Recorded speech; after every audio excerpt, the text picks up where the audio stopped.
guys, it's Jason from Aquarium Depot in Citrus Heights. We're headed to the forgotten room back here. So this is kind of where our cooler water, temperate water fish are. Kind of what we want to discuss about the video. We're getting into those warmer months here, so that's pond season for us. And yes, we talk about goldfish, koi, shabunkin a lot. We have hyphen banded sharks, dojo loaches, things like that, but those get kind of big.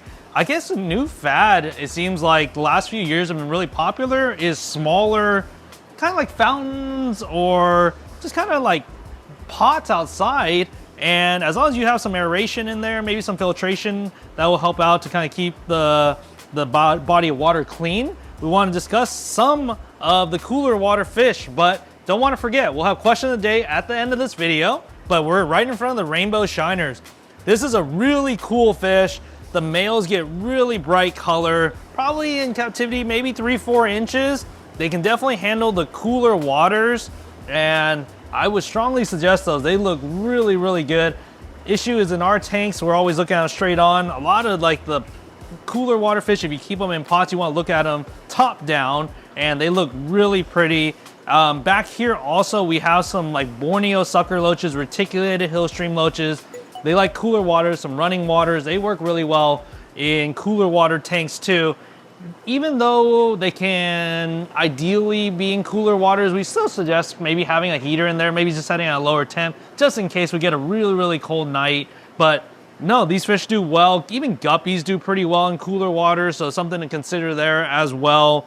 And then for smaller pots, I like floating plants. That works really nicely. We have some duckweed, some dwarf water lettuce, Salvinia minima. We have some red root floaters in the back, and we have some frog bits. So those are really good options too if you wanted some plant life. Some other suggestions that I would give you guys is cherry shrimp. Cherry shrimp do really well outdoors in our area in Sacramento, right? So our area really doesn't get below like high 30s, you know, in the cooler months during like winter. So it doesn't really freeze over out here. We have a bunch of other Neocardinas from Taiwan, similar to cherries, but cherries are the lower cost. So if you want to try it first, maybe try it with the cherry shrimp, and then you can explore and do different things. But we also have some white cloud mountain minnows. These guys can handle a lot of different temperatures. These are gold white cloud mountain minnows. Not too spendy. We have some white cloud minnows, which are even a little less than the gold white clouds. These guys are really good options because if they go outdoors, they're not, like I said, too spendy. You got something to look at. If you have it out on your porch, maybe on your balcony, maybe in your front entrance of your home, looks really, really cool.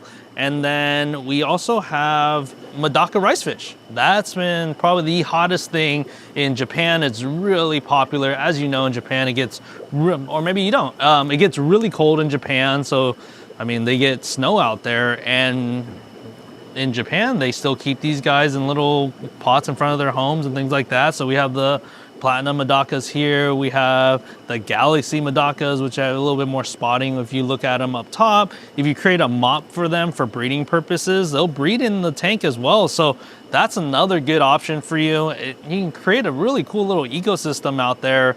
And if you have some algae that develops out there, we suggest maybe some Japanese trapdoor snails. They can handle some cooler waters. We have those pretty much on a regular basis.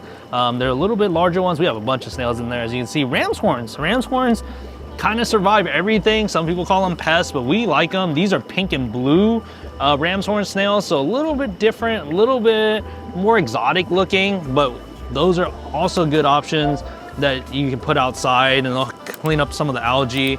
And if it doesn't get too cold, or you put a heater in there and set it lower, you can even put cory cats out there. Some of the cory cats do well just to feed off the leftover food, and yeah, make sure that the ecosystem still stays nice and healthy. Still want to make sure you do some water changes, especially outside, because you got a lot of organics. You got to get a lot of, you know, dirt and grime and things that might get kicked into your little fountain or pot and things like that. So just make sure you keep it clean. Filtration, at least maybe a sponge filter, or maybe like a We have a new like fluidized filter that works well for bacteria and things like that. That helps. You can put a UV on it if you want to keep the water clean if it gets direct sunlight. So it's just something to think about if you do put it outside. And yeah, you want to make sure you get some covering on it, because if not, you're gonna get a bunch of green water and it's not gonna, you probably won't like that. So just something to consider if you do some cold water fish. But if you have big ponds and you're looking for some bigger fish, let us know. We have a bunch of koi, we have a bunch of goldfish, we have a bunch of shrunken. So if that's what you're looking for, we have those as well. High fin banded sharks, we have channel cats occasionally, dojo loaches. Yeah, if you can't come into the store and check these out, you know where to find us, depotpet.shop. So make sure that you check out those fishes online and we can ship it to your location. So let's get to that question of the day. Does my aquarium need a light? No, your fish technically don't need a light, because you probably get a lot of indirect light in your home, whether that's a window or overhead lighting or whatever have you, right? They don't need it, they'll be fine. But if you have plants or if you have corals, you definitely need a light, because they use that as food, photosynthesize, things like that.